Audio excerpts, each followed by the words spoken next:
Dando continuidade, nós vamos só relembrar que nós estamos falando ainda sobre as inteligências, estamos falando da inteligência espiritual, já fizemos algumas colocações e adentramos a respeito do ponto de Deus ou dedo de Deus no cérebro humano.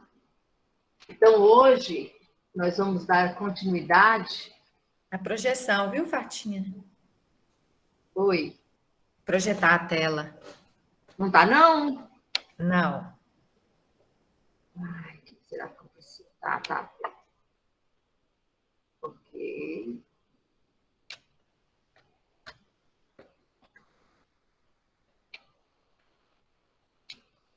Pronto? Certinho. Ok. Obrigada, Kenny. Nada. Então, a gente falando sobre a espiritualidade, né? O cérebro, onde nós temos esse dedo de Deus. Nós começamos a falar, então, do André Newberg, norte-americano, e ele é um neurologista, e ele escreveu um livro chamado Princípio da Neuroteologia. Ele demonstrou que o cérebro dos monges budistas, que estavam acostumados a praticar a meditação, muitas horas de meditação, muita oração, muita concentração. Então, ele percebeu, à medida que ele foi fazendo essas experiências, que os neurônios desses budas, desses monges budistas, eles não envelheciam, né? Eles mantinham essa vivacidade. E também eles possuíam uma maior capacidade de memorização, uma retenção e até uma certa resistência à sensação de dor. Então, é muito interessante essa experiência do Neubert, onde ele coloca toda essa experiência e vai elaborando, né, as funções, as características, as mudanças, as transformações que o ser humano, desses monges budistas, vai atravessando. E a neuroteologia, para ele, é o campo de estudos que liga a neurociência com a religião e a espiritualidade. Lembrando que o desenvolvimento da inteligência espiritual não está ligado à religiosidade. Ele está ligado a toda a nossa construção das nossas personalidades, quando passamos a olhar para nós mesmos, ou seja, esse autodescobrimento, esse entendimento do nosso eu e das nossas necessidades. Nós também temos um outro filósofo francês, o Torralba. Ele vai falar muito da inteligência espiritual e ele também vai enfatizar que não é uma consciência religiosa. A inteligência espiritual ela não é uma consciência religiosa. Ela é esse autoconhecimento.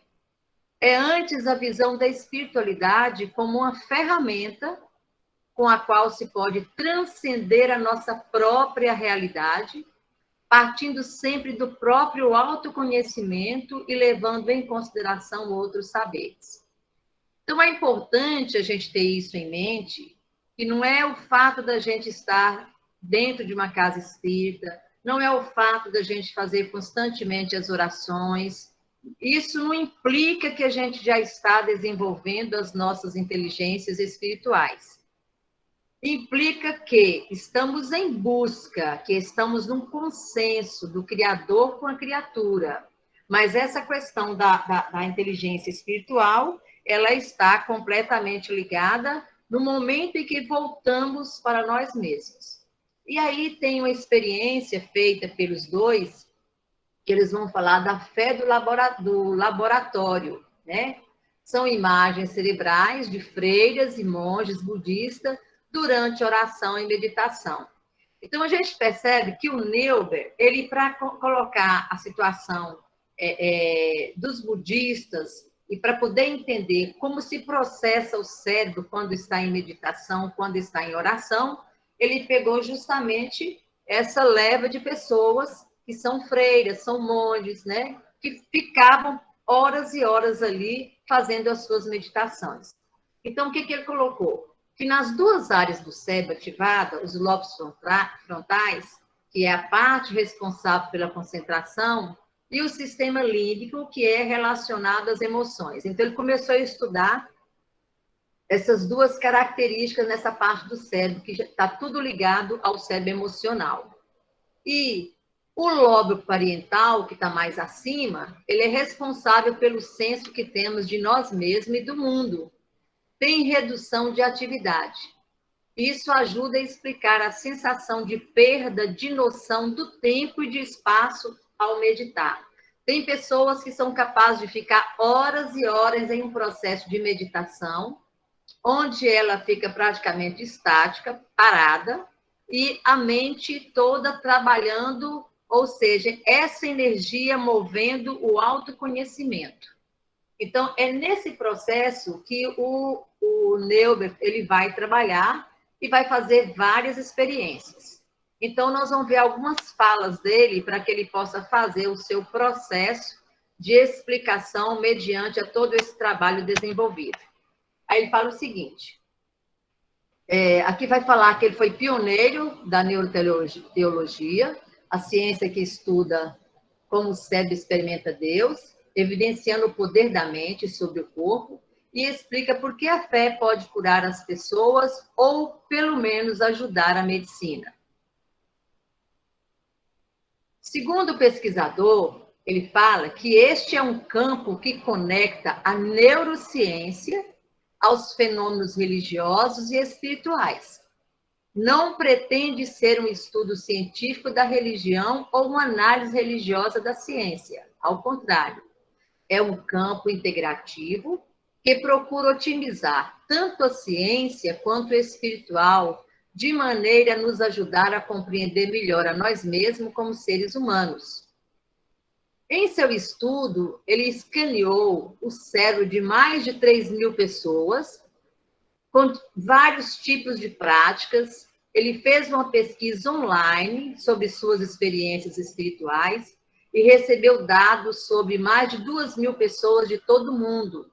Então, cerca de 15% de pessoas estavam fora dos Estados Unidos. Então, foi uma pesquisa muito ampla.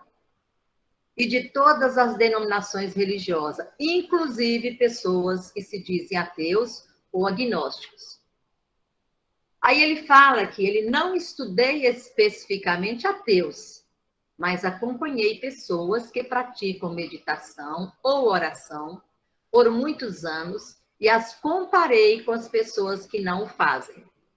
Os praticantes de longo prazo tendem a ter lobos frontais maiores e com maior atividade. Vão lembrar dos nossos lobos frontais, né? Que a gente estudou tanto. Então, ele fala que esses praticantes tendem a ter maiores e com mais atividade. Essa área está envolvida a concentração, a atenção, e, portanto, faz sentido que a meditação ou a oração repetidas funcionem quase como um exercício para o cérebro, de modo que ele se torne mais espesso e mais ativo. É como se ele trabalhasse a musculatura, né? Assim como a gente faz exercício, nossa musculatura ela vai desenvolvendo, vai enrijecendo. Então, ele explica que era como se estivesse fazendo esse exercício. Então, o nosso cérebro faz o exercício da meditação, da oração, e à medida que vai se observando, ele vai também fazendo essas mudanças. O estudo do Neubert revela que a religião pode até curar, mas faz bem para a saúde. As evidências sugerem que as práticas de meditação e oração podem reduzir a depressão e a ansiedade e melhorar o sistema imunológico. Isso cientificamente já é comprovado, né, gente?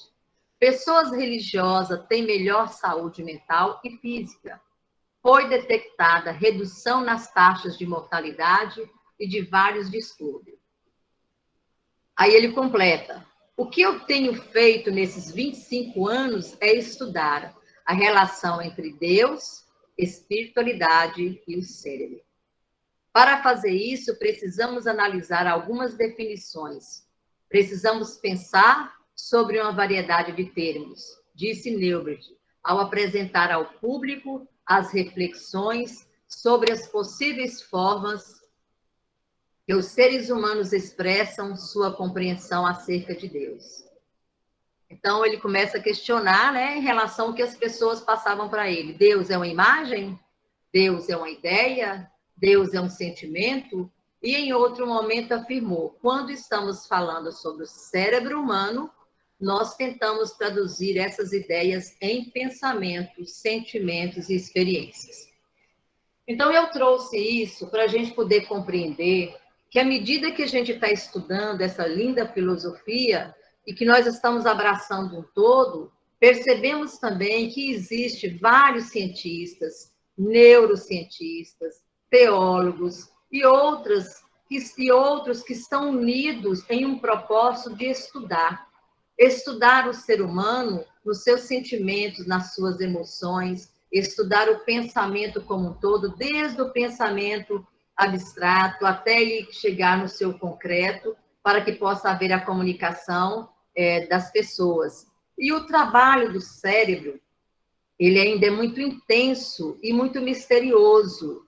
E quando associa a ciência com a doutrina espírita, na compreensão do cérebro, tanto o cérebro físico quanto o cérebro espiritual, a gente percebe que nós estamos chegando a uma explicação que nos convença com uma clareza, porque as experiências têm mostrado tudo aquilo que Jesus tem nos ensinado. E aí tem o capacete de Deus, né? Que é uma máquina ativa as regiões do cérebro envolvida com a espiritualidade. Então, já é uma outra experiência, né? Porque lá nós temos assim, ó, fé do laboratório. Agora nós vamos ter o capacete de Deus, máquina ativa as regiões do cérebro envolvida com a espiritualidade. Isso aqui ele é muito mais extenso, mais profundo, né? O capacete estimulou os lobos temporal direito e 80% dos pacientes disseram sentir um estado de transe. A máquina provou que é possível simular a sensação da prece intensa ou a meditação, apenas estimulando essa região. A capacidade de transcendência é uma propriedade do cérebro. Antes de eu entrar aqui, eu vou passar para vocês um videozinho que ele é rápido, muito rápido. Peraí. E que a gente vai poder ver como que funciona. Na verdade, não precisava ouvir, né? Porque eu não sei inglês, mas deu para entender. Mas tem a legenda, né? Dava tranquilo. Depois eu vou mandar esse videozinho, vocês assistem novamente. Eu achei muito interessante, porque ele vem explicar justamente isso. Nós temos que lembrar uma coisa muito importante. Nós temos dentro da história a concepção de pensamentos. Os nossos pensamentos, antes, eles eram fragmentados. A partir de um outro momento, os nossos pensamentos passaram a ser ininterruptos. O que ocorre com o ser humano? Nós temos uma parte do nosso cérebro que os nossos pensamentos, eles são chamados de pensamentos míticos, ou seja, que vêm de mito, de lendas, são narrativas que ocorrem e que nós vamos aprendendo de boca a boca, e isso passa, então, a ser um acervo nosso do conhecimento. E o homem sempre, desde da época da pré-história, sempre foi questionador, no sentido de tentar entender o mundo e a si mesmo. Então, uma das coisas que ele coloca, principalmente quando estimula o lóbulo temporal direito, é que esses pensamentos eles são muito ativados. Então, aí é que vem esse jogo, essa liga de fazer com que o cérebro, dentro desses pensamentos míticos, ele tenha uma vazão maior, uma compreensão maior de enxergar esse lado que nós chamamos de espiritualidade, ou lado religioso, ou lado da ligação, o ser com Deus.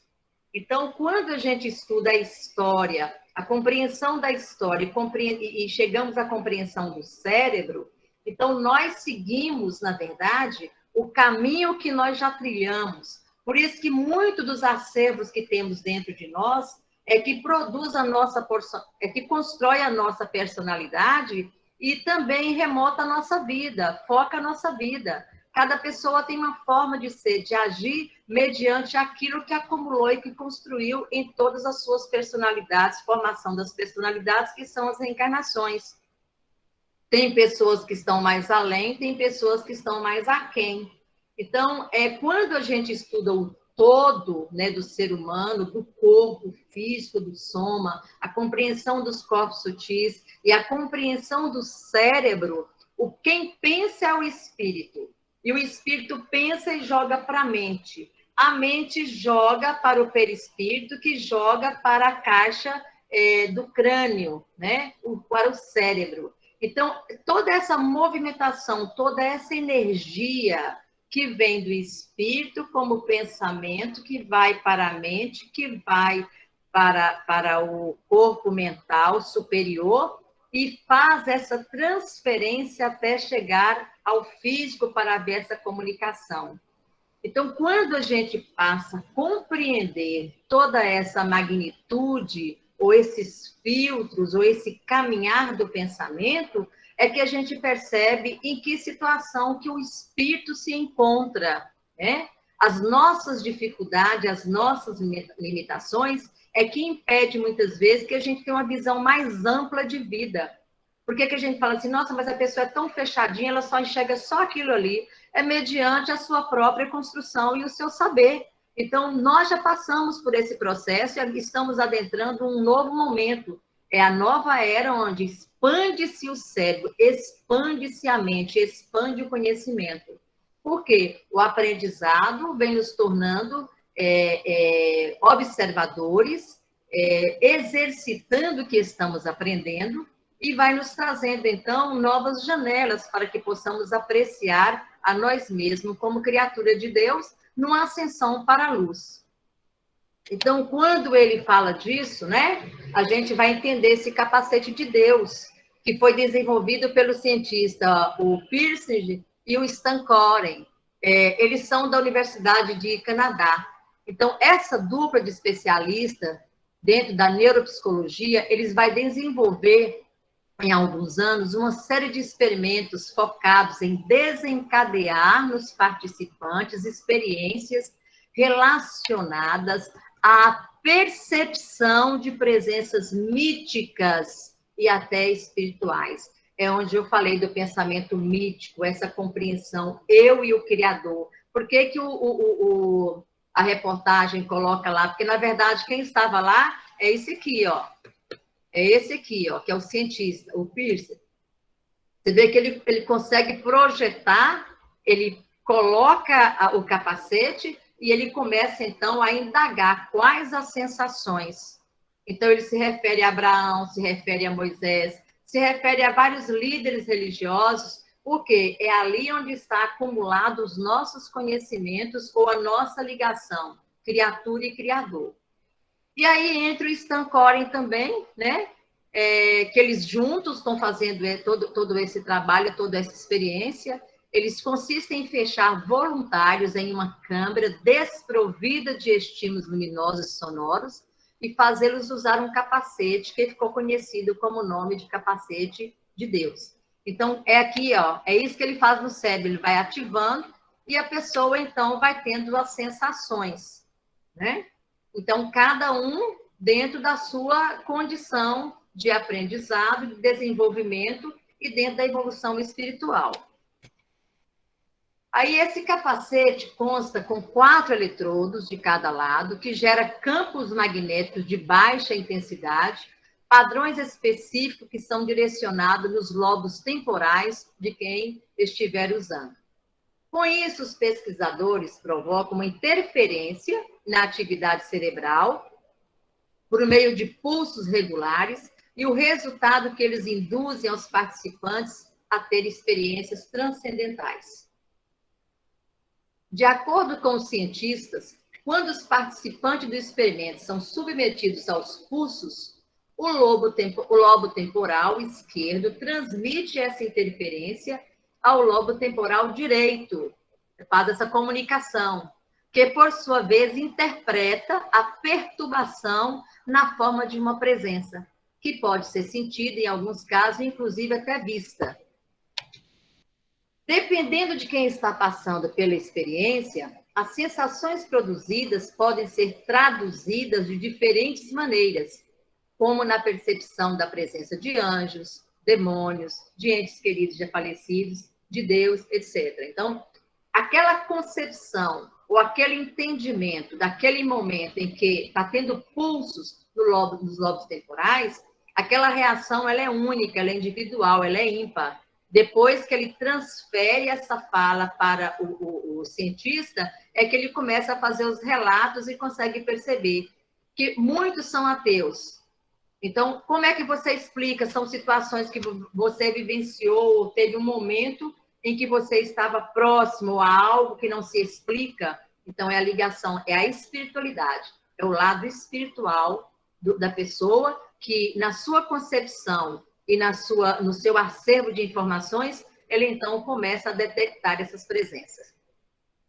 Além disso, segundo os cientistas, 80% das pessoas que testaram o capacete, incluindo os participantes ateus, relataram sentir que havia algo com elas na câmara. Apenas 20% não ter sentido nada significativo. Pesquisadores da Universidade de Amsterdã, na Holanda, descobriram que um falso dispositivo místico induziu experiência extraordinária em participantes, tendo um poderoso efeito placebo. O que é esse efeito placebo? Placebo é qualquer substância ou tratamento inerte, ou seja, que não apresenta interação com o organismo, empregado como se fosse ativo, substância ou procedimento que produz um efeito fisiológico positivo, mesmo que não tenha capacidade para isso, melhorando os sintomas, especialmente entre os que se descreveram como espirituais. Isso acontece muito conosco. Por exemplo, se a gente passa mal, aí a pessoa vai lá, corre, vai lá, faz um copo com água com açúcar e dá. Isso é um placebo, só para dar um exemplo. Aí você toma e confia que aquilo é um remédio e você melhora, né? Então, eles descobriram esse falso dispositivo mítico. E isso aí é que traz experiência extraordinária. O que podemos afetar ou colocar isso aí para a gente se justificar e explicar? Mesmo os ateus não acreditam em Deus, mas têm fé em algo, confia, acredita em alguma coisa. Então, aquilo que nós acreditamos, aquilo que nós temos dentro de nós como uma coisa sagrada, ela então expande nesse momento em que acontece todos esses pulsos no nosso cérebro. Essa é a conclusão que eles estão chegando. E essas experiências já tem mais de 2 décadas que vem ocorrendo, e ainda assim, todo o processo que está acontecendo no mundo inteiro, acho que o momento em que todos puderem fazer uma reunião e passar, né? Eu sinto é como se fosse na mesma época da codificação da doutrina espírita, que o mundo inteiro participou através dos médios, esses neurocientistas vão poder chegar a um momento em que vai nos explicar com mais tranquilidade, mais clareza, todo o trabalho que o nosso cérebro possui. Então, agora fica mais fácil compreender a inteligência espiritual. A alma, utilizando a mente inferior, trata da inteligência do mundo físico, da ciência oficial, da ciência da matéria, do mundo visto pelos olhos físicos. O espírito, utilizando a mente superior, trata da inteligência do mundo extrafísico, da inteligência espiritual, da ciência do invisível. Então, vamos colocar nós, nesse momento, como ser encarnado. Nós somos alma, porque estamos encarnados. E nós trabalhamos, nesse momento, com essa matéria condensada, pesada, utilizando a nossa mente inferior, porque o nosso mundo é um mundo físico, é uma ciência oficial, é uma ciência matéria. Então, o mundo é visto pelos nossos olhos físicos.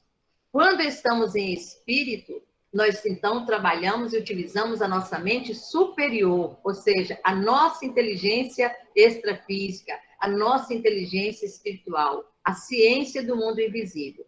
Então, esse balanço, ou esse caminhar, né, ora acordado, hora dormindo, e quando a gente dorme, nós estamos no que nós somos de verdade em espírito, isso aí é o nosso caminhar. Então, aquilo que nós estamos aprendendo aqui dentro dessa filosofia, dentro de uma ciência como um todo, ela também reverbera nesse momento em que estamos como espírito. E esse vai e vem de comunicação, tanto espiritual quanto matéria, é que nos possibilita esse crescimento. Gente, alguma pergunta, alguma coisa, por favor, viu? Aí eu trouxe isso aqui para a gente refletir. O que acontece hoje em dia? O que está acontecendo hoje em dia, nesse exato momento? O egocentrismo, ausência de empatia, consumo em excesso, poluição em massa, egoísmo, entre outros aspectos, contribuem para que a população viva em altos níveis de estresse e doenças físicas e mentais. Nós não vamos falar de doenças, nós não estamos falando de enfermidade. Então, mais que justo, quando a gente aborda alguns assuntos, a gente lembrar das possibilidades que temos no caminhar, onde estamos nesse momento atravessando uma pandemia, uma insegurança, uma incerteza, e parece que cada um está imbuído do seu próprio eu, olhando para o seu próprio umbigo, porque estamos cheios de ansiedade, estamos cheios de incerteza e com muitas indagações sem resposta. E a gente percebe que o mundo está vivendo isso, né? A boa notícia é que existem meios para desenvolver e potencializar a inteligência espiritual, e a mesma pode ser aplicada nos diferentes âmbitos da vida. A cultura moderna é egocentrada e espiritualmente esvaziada de sentido, cheio de certezas, com muitas respostas e com poucas perguntas. Perdemos o senso de valores humanos fundamentais e vivemos apenas o imediatismo, o pragmático, o visível e material.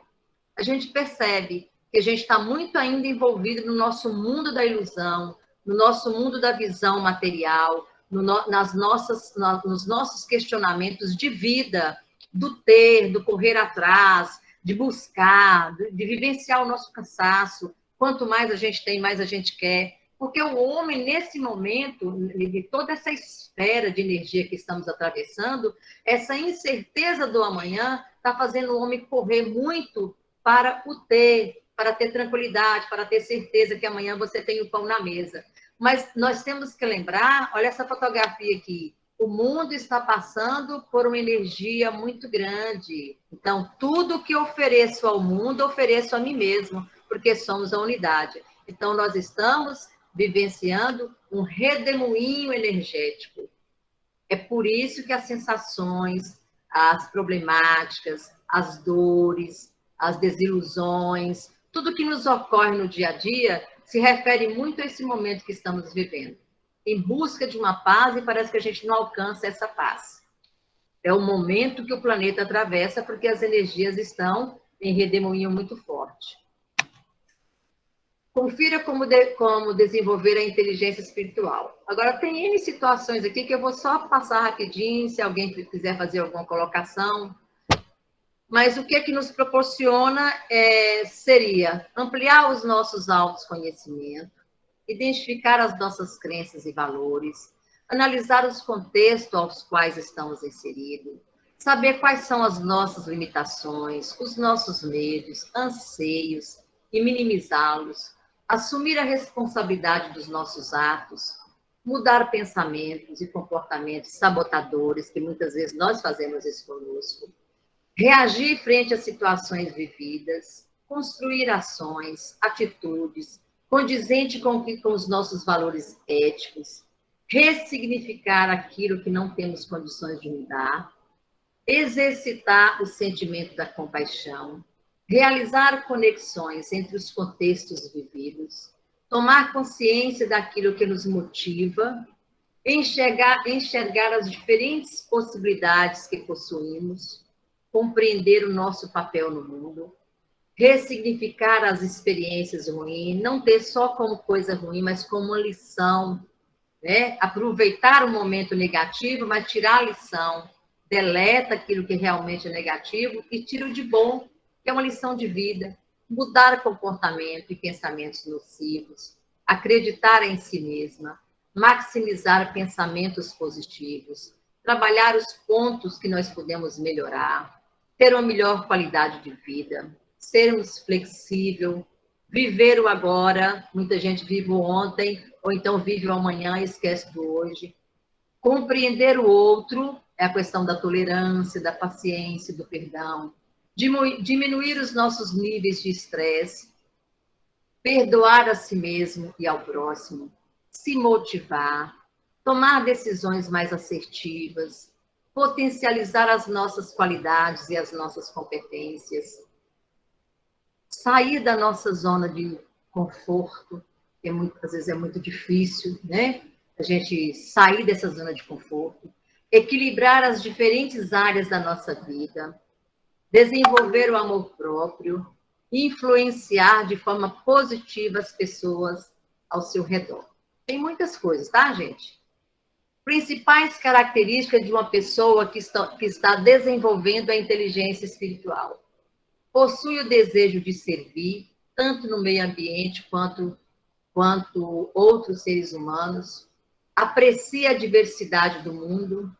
Procura superar expectativas. Apresenta visões e valores aos indivíduos à sua volta. Encara os desafios. Dispõe de inovação e de criatividade. Sabe que tudo está integrado e que nós pertencemos a uma unidade. Usufrui de pensamentos e comportamentos próprios. Lida com as experiências negativas, sabe lidar muito bem com as experiências negativas. Respeita sempre a opinião do outro. Evita causar danos desnecessários. Possui um senso moral bem aguçado. Age com espontaneidade. Revisa constantemente os seus valores, pois os mesmos podem mudar com o tempo, e acredita na vida. Mais ainda, uma vez que tantos fatores são fortalecidos, o indivíduo toma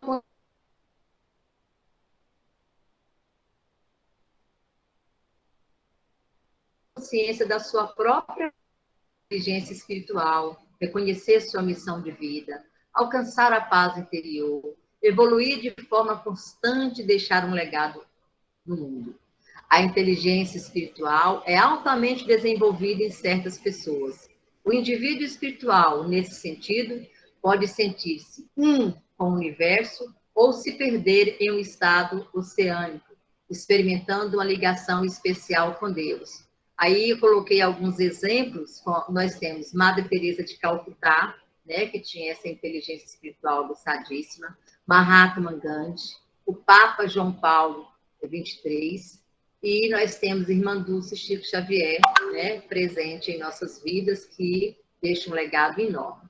E a inteligência espiritual, então, ela vai encerrando com a capacidade de ser flexível, grau elevado de autoconhecimento, capacidade de saber enfrentar a dor, aprender com o sofrimento, capacidade de inspirar e partir de conceitos e valores, relutância em causar mal aos outros, capacidade para ver conexões entre realidades distintas, tendência para se questionar sobre suas ações e seus desejos, capacidade de ir de encontro com convenções sociais e culturais. Tudo me é permitido, mas nem tudo convém. Então, é uma frase que fica para a gente sempre analisar, né?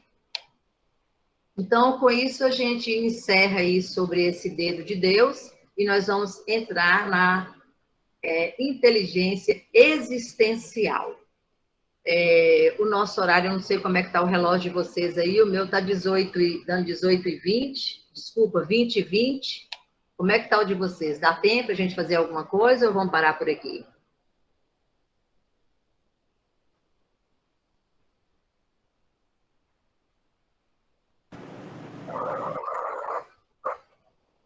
E aí, gente? Tô sozinha?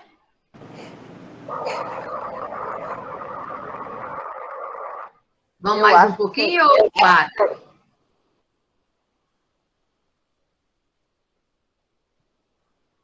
Eu acho que ninguém está me ouvindo. Acho que tá bom, Fatinha. Não é? Eu acho que aqui deu para a gente já ter, que eu acho que foi bem forte hoje, para a gente analisar tudo isso. E é bom começar na próxima semana, Fatinha, porque aí você já começa, senão você vai só iniciar para continuar semana que vem, então é melhor iniciar esse tema semana que vem, né? Alguém tem alguma colocação do que foi falado? Alguém tem alguma pergunta?